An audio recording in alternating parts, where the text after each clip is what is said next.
이 땅을 살면서 살다가 보면 어려운 일 만나고 힘든 일 만나고 고통스러운 일 만나는데, 이 스트레스는 우리 인간에게 두 가지를 제공합니다. 하나는 이 스트레스를 잘 이기면 재생산되어서 오히려 생기와 회복을 가져오고, 그 스트레스를 넘어가면 행복감을 느껴요. 반대로 생기가 아니고 스트레스가 너무 커져가지고 부정으로 바뀌면 파괴가 되어서 마음에 고통이 찾아오면서 미움이 생기고 도끼가 일어나게 되고 살기가 일어나게 되고 불행으로 가는 그런 것이 바로 스트레스라는 거예요. 저는 사랑하는 성도 여러분과 제가 세상 살면서 어떻게 스트레스 받지 않고 살 수 없잖아요. 그러하더라도 하나님이 주시는 은혜로 말미암아 언제나 이걸 이겨나가고, 하나님께서 주시는 바로 다시 재생산해서 하나님께 영광을 돌리고 행복한 삶이 되었으면 좋겠어요. 환경은 나쁜 것보다는 언제나 좋은 것이 훨씬 우리를 행복하게 할 수 있습니다. 그러나 환경이 열악하거나 환경이 어렵다고 꼭 불행한 건 아닌 것 같아요.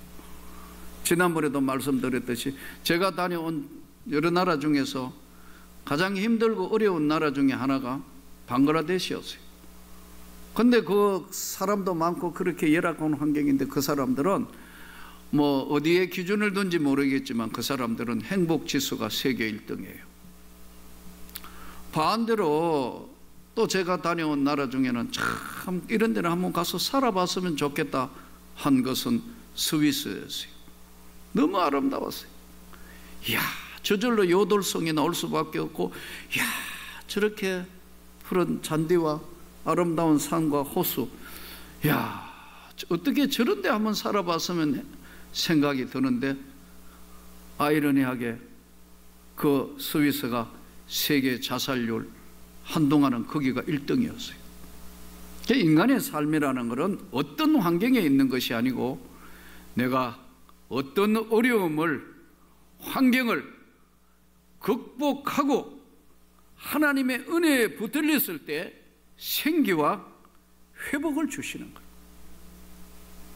거예요. 회복되지 못했을 때는 파괴하는 것으로 작동이 되고 불행하다고 본인이 생각돼요. 오늘 이 시대를 살아가면서 역사는 항상 뒤바뀌고 뒤바뀌어요. 많은 사람들이 우리 기독교를 종교, 불교, 뭐 천주교, 이슬람 이런 것처럼 종교로 구분을 해요. 물론 뭐 일반학적으로 보면 기독교도 종교예요. 그러나 기독교는 종교에 머물지 않고 기독교는 생명입니다, 여러분. 기독교는 일반적으로 우리가 나누는 그런 종교적인 것이 아니고, 기독교는 하나님의 은혜에 생명을 가진 종교예요. 사실은 불교 같은 경우에 보면은 인도에서 시작됐지만 1203년에 인도는 불교가 공식적으로 소멸시키거든요. 불교가 아니다, 이게 전체적으로 이 나라의 종교가 아니다고 1203년 되면 인도는 공식적으로 불교가 출발한 나라지만 완전히 소멸돼요. 그리고 이 불교가 중국으로 넘어와요. 그래서 중국에 넘어오면서 중국에서 중국 왕조와 불교가 같이 갑니다. 그래서 항상 그 왕조 옆에 있었던 불교 종파 중에 교종이라는 것이 있습니다. 교종. 그 교종이 거의 차지하고 있다. 근데 어느 날 가만 보니까 왕들이 왕가가 지나가면서 보니까 이게 오히려 걸거치고 아직 오히려 어려우니까 전부 교종을 배척해 버린다. 근데 한 종파는, 조그마한 불교 종파 중에 하나가 조시 마을에서 있었던 그 종파가 뭐냐면 조계종이요. 조계종이 조시 마을에 있었던 종파라 해서 그래서 조계종이에요. 그게 한국에 넘어와서는 지금 대부분 지금 불교 조계종 아니에요. 이렇게 종교는 항상 뒤바뀌고 뒤바뀌는 것이 종교예요. 그러나 기독교는 여러분, 종교로서 일반 사람은 불리하지만 하나님을 믿는 백성에게는 기독교는 생명이에요. 말씀으로 영혼의 생명을 주시는 거예요. 그러니까 예배는 일반 미사나 법회하고 다른 거예요.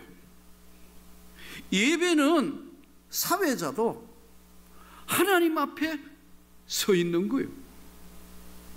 기도자, 오늘 기도 잘 해주셨는데 장로님, 기도자도 하나님 앞에 기도를 드리는 거예요. 찬양, 오늘 찬양 잘 해주셨는데 찬양도 하나님 앞에 하나님을 찬양하는 거예요. 설교자, 하나님의 말씀을 대변하며 하나님의 은혜의 보좌 앞에 서 있는 거예요. 지금 예배드리는 우리 모든 회중도 은혜의 하나님 앞에 서서 생명의 살아있음을 회복하는 시간이 뭐냐면 예배예요. 그러니까 예배는 반드시 하나님의 임재가 있어야 된다. 이 성령의 임재, 하나님의 임재가 없는 예배는 종교로 전락한다고. 이게 생명이 아니라 예수님이 말씀하시는 예배는 생명이에요. 영과 신령과 진정으로 예배할지니 하나님은 영이시니 이렇게 예배 드리는 자를 하나님이 찾으신다. 그래서 예배는 모두가 형식이나 또는 공간보다 중요한 것이 뭐냐면 임재예요. 하나님의 임재. 오늘 온라인 예배드리는 여러분도 진심으로 상한 심령으로 하나님 앞에 엎드려 있으면 이 말씀과 기도가, 은혜가 그대로 임재되는 거예요. 땅 끝까지 어디 있을지라도 역사하시는 하나님. 이 예배는 그래서 기독교라는 자체가 생명이에요.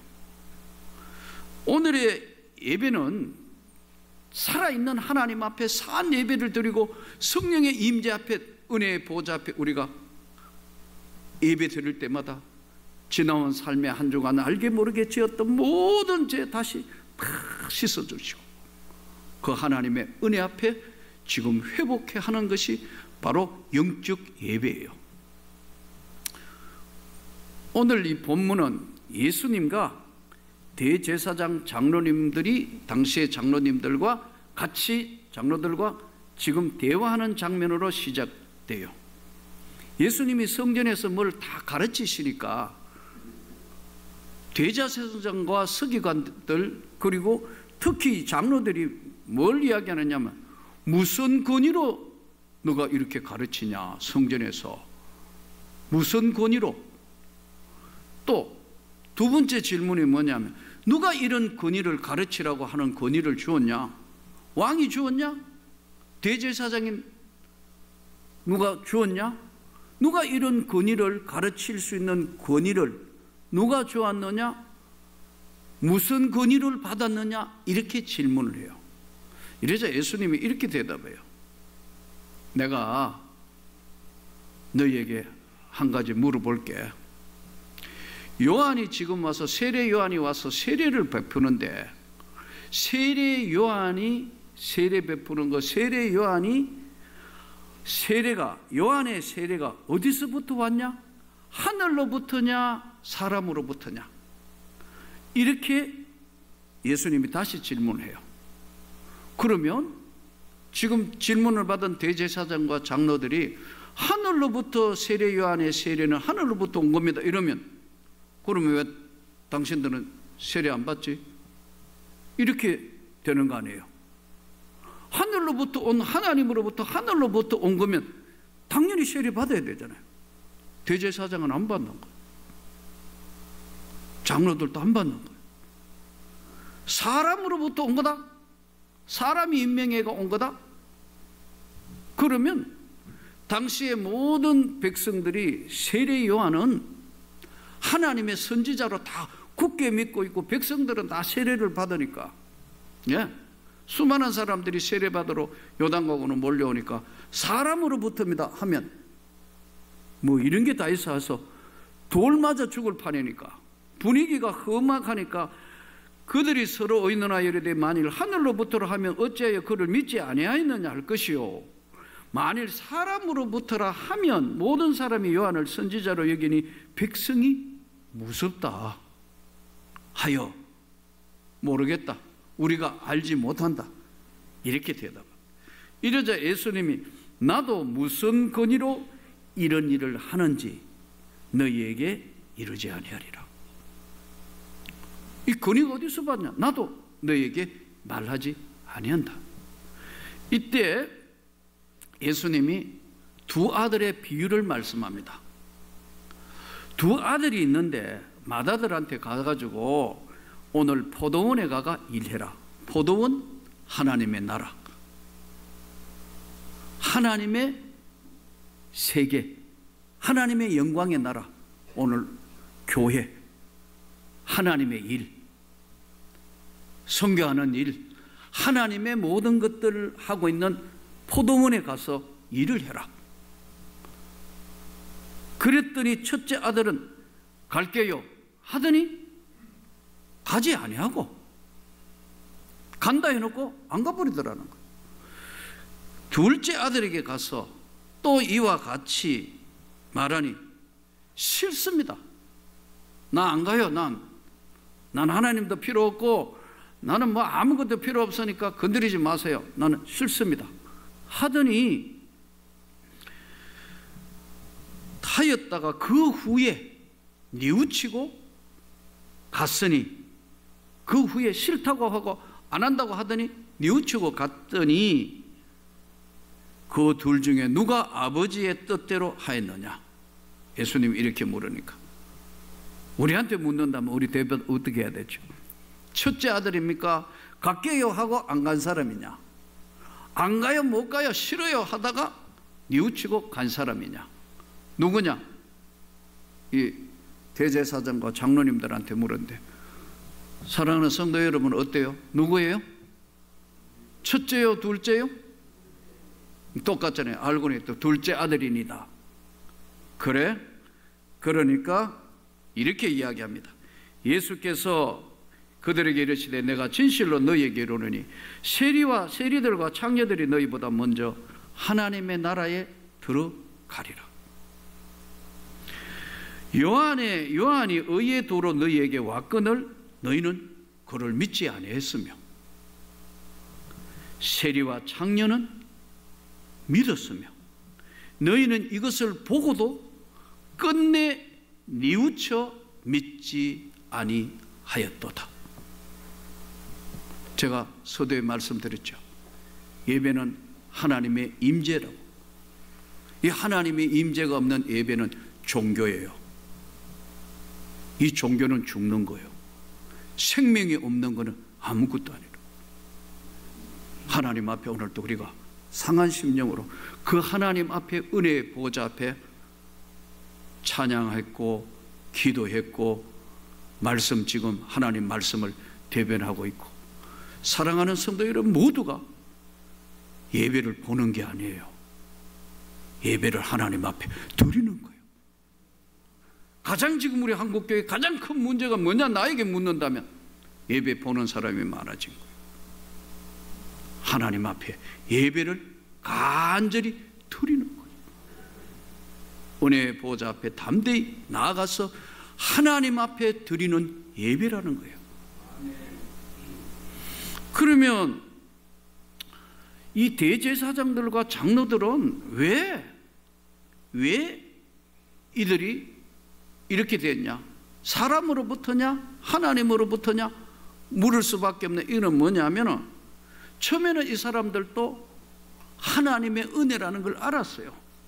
선택받은 백성이고 하나님의 은혜라는 걸 알았지만 시간이 지나면서 은혜를 권리로 착각했어요.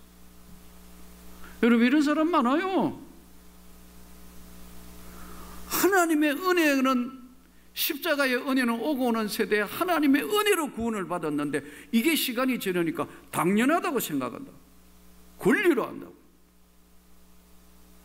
권리는 한 사람도 없어요. 구원받은 게 다 하나님의 은혜라니까요. 그렇기 때문에 그 은혜를 잃어버리면 다 잃어버리는 이유가 바로 그거예요. 이 대제사장들과 장로들이 당연히 나는 제사장인데 내가 백성을 대표하는 장로인데 이렇게 생각을 하는 거예요. 은혜를 잃어버리고 권리로 오해를 했다 이거예요. 그러니까 뉘우칠 수가 없는 거예요. 권리를 붙잡고 있으니까. 은혜를 붙든 게 아니고. 이 불쌍한 영혼들 끝내 뉘우치지도 않았고 믿지도 않았다. 우리가 오늘 기억해야 될 것, 은혜를 잃으면 다 잃어버렸는데도 본인은 그것이 당연한, 내가 구원받는 건 당연한 권리라고 생각하는 이 불쌍한 영혼들을 향해서 예수님이 저들에게 메시지를 던지는 거예요. 우리가 끝까지 하나님의 은혜에 붙들려야 합니다. 은혜를 잃어버리면 권리를 찾으려 하고, 권리를 찾으려 하면은 자기가 중심이 된 고집을 부리게 돼 있어요. 나는 목회자도 두 종류라고 생각해요. 하나는 하나님이 나에게 맡긴 교회와 나에게 맡긴 양들에게 최선을 다하여 하나님의 사람들인데, 이 하나님의 사람들과 같이 하나님의 나라를 섬기며 받들어 가야 된다고 생각하는 사람이 있는가 하면, 교회를 자기 것으로 착각하고 성도들을 자기 양으로 착각해 가는 사람들이 가끔은 있더라고. 보니까 만나서 대화할 때마다 깜짝깜짝 놀랄 때가 있어요. 사랑하는 성도 여러분, 여러분은 하나님의 사람이고 하나님의 종들이기 때문에 끝까지 권리에 매달릴 게 아니고 하나님의 은혜의 사람이 되기를 축복합니다. 그렇게 끝까지 살아남아야 믿음의 결국 구원을 받으리라. 한번 구원은 영원한 구원이지만 그 구원이 바로 주님이 십자가 지셔서 주신 은혜라는 사실을, 권리가 아니고 은혜라는 사실 앞에 언제나 겸손하고 언제나 순종하고 언제나 낮아지기를 주님의 이름으로 축복합니다. 또 동시에 이 둘째 아들이 실소이다. 이 한 주간은 말씀을 묵상하면서 왜 둘째 아들은 싫다고 이렇게 강하게 부정을 했을까? 실소이다 하고 그 후에 뉘우치고 갔으니. 왜 싫다고 이야기했을까요? 예수님이 오늘 이 사람들의 대표적인 사람들의 이야기를 이렇게 했거든요. 세리와 창녀들. 세리는 당시에 사람 취급 못 받은 거예요.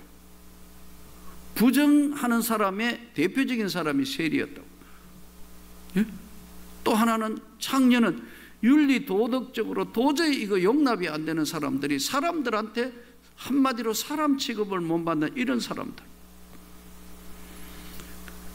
이 사람들의 세계관은 어떨까요? 실소이다 할 수밖에 없는 것, 세상이 불공평하다.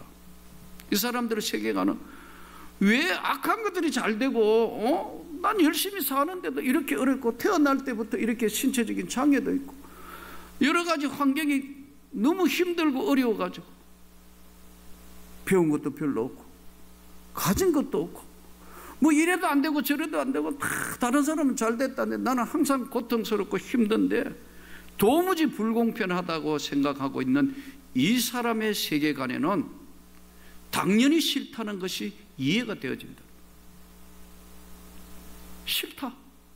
너무 불공평하다. 아니다. 이렇게 생각하는 세계관에 붙어 있는 세리와 창녀를 예수님이 대표 이야기로 든 거예요. 싫습니다.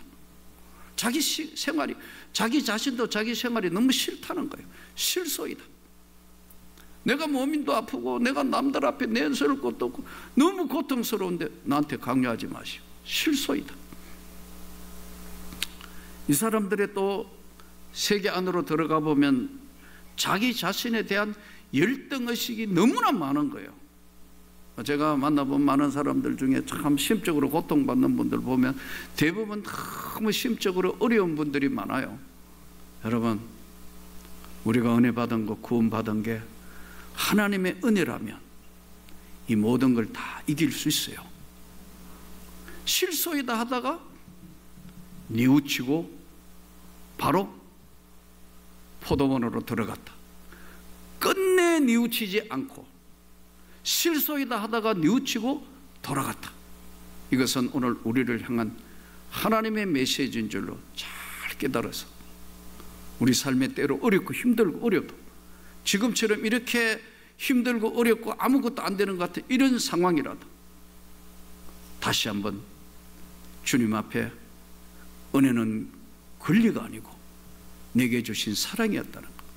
이런 사람들 대부분 특징을 들여다보면요, 제대로 한번 사랑을 못 받아본 거예요. 사람으로부터 사랑도 못 받아봤어요. 사람으로부터 인정도 못 받았다고요. 그런데 이 사람이 세리와 창녀가 하나님의 사랑을 받은 거예요. 하나님의 사랑을 받은 저들이 다 뉘우치고 하나님 앞에 돌아갔다.